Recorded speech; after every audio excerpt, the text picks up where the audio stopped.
ہمارے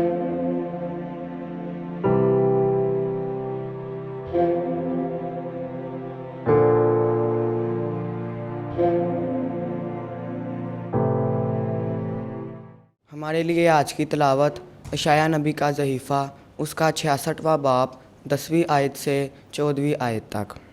یروشلم کے ساتھ خوشی کرو اور اس کے ساتھ شادمان ہو،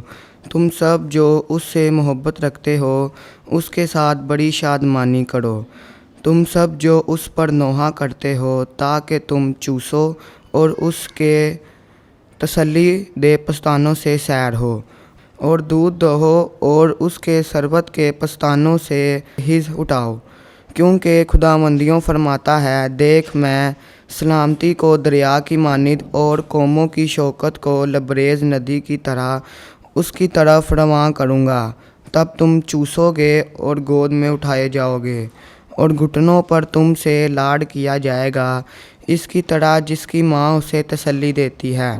ویسے ہی میں تمہیں تسلی دوں گا، اور یروشلم میں تم تسلی پاؤ گے اور تم دیکھو گے اور تمہارا دل خوش ہوگا اور تمہاری ہڈیاں گھاس کی مانند پھوٹیں گی۔ خداوند کا ہاتھ اس کے بندوں پر ظاہر ہوگا اور اپنے دشمنوں پر غضبناک ہوگا۔ پاک کلام کا پڑھا اور سنا جانا ہمارے لیے باعث برکت ہو۔ خدا کا شکر ہو۔